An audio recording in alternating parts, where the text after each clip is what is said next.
ಪಾರ್ವತಿಯ ಸಾವಿನ ನೋವನ್ನು ತಾಳಲಾರದೆ ಶಿವ ದಕ್ಷಿಣಾಭಿಮುಖವಾಗಿ ಕೂತ್ಕೊಂಡು ಕಠೋರವಾದ ತಪಸ್ಸಿಗೆ ಕೂತ್ಬಿಡ್ತಾನಂತೆ. ಇದನ್ನು ತಿಳಿದ ಅಸುರನೊಬ್ಬ ತಾರಕಾಸುರ ಅಂತ ಇರ್ತಾನೆ.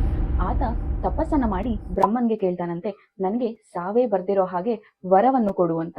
ಈ ರಾಕ್ಷಸರ ಪ್ರಮುಖ ಉದ್ದೇಶವೇ ಅವ್ರಿಗೆ ಸಾವು ಬರಬಾರ್ದು ಅನ್ನೋದು. ಹಾಗಾಗಿ ಬ್ರಹ್ಮ ಹೇಳ್ತಾನೆ, ಹುಟ್ಟಿದ ಮೇಲೆ ಸಾವು ಅನ್ನೋದು ನಿಶ್ಚಿತ, ಹಾಗಾಗಿ ಅದನ್ ಬಿಟ್ಟು ಬೇರೆ ಏನಾದ್ರು ಕೇಳು ಅಂತ ಹೇಳಿದಾಗ, ಮೊದಲೇ ರಾಕ್ಷಸ ಅಲ್ವಾ, ಮನುಷ್ಯರೇ ಎಷ್ಟು ಬುದ್ಧಿ ಉಪಯೋಗಿಸ್ತಾರೆ, ರಾಕ್ಷಸರು ಬುದ್ಧಿ ಉಪಯೋಗಿಸಲ್ವಾ? ತಾರಕಾಸುರ ಬುದ್ಧಿ ಉಪಯೋಗಿಸಿ ಕೇಳ್ತಾನಂತೆ, ನನ್ನ ವಧೆ ಶಿವನಿಗೆ ಹುಟ್ಟುವ ಮಗನಿಂದ ಆಗ್ಬೇಕು ಅಂತ. ಇದನ್ ಯಾಕೆ ಕೇಳ್ದ ಅಂತ ಹೇಳಿದ್ರೆ, ಆ ಕಡೆ ಶಿವ ಸತಿಯನ್ನ ಕಳ್ಕೊಂಡು ತಪಸ್ಸಲ್ಲಿ ಕೂತ್ಬಿಟ್ಟಿರ್ತಾನೆ, ಇನ್ನು ಸತಿಯಂತೂ ಇಲ್ಲ. ಶಿವ ಮದ್ವೆ ಆಗಿ ಶಿವನಿಗೆ ಮಗ ಆಗಿ ಆ ಮಗನಿಂದ ತಾರಕಾಸುರ ಎಲ್ಲಿ ಸಾಯ್ತಾನೆ, ಅದು ಸಾಧ್ಯವೇ ಇಲ್ಲ ಅನ್ನೋದು ತಾರಕಾಸುರ ಅನ್ಕೊಂಡು ಆತರ ವರನ ಕೇಳ್ತಾನೆ. ಇನ್ನು ಬ್ರಹ್ಮ ತಥಾಸ್ತು ಅಂತ ಹೇಳಿ ಹೊಟ್ಟೋಗ್ತಾನೆ. ಶಿವ ಯಾಕೆ ಪಾರ್ವತಿನ ಕಳ್ಕೊಂಡ, ತಪಸ್ಸಿಗೆ ಯಾಕೆ ಕೂತ ಅನ್ನೋದನ್ನ ನಾನು ಪಾರ್ಟ್ 1 ವಿಡಿಯೋದಲ್ಲಿ ಹೇಳಿದೀನಿ.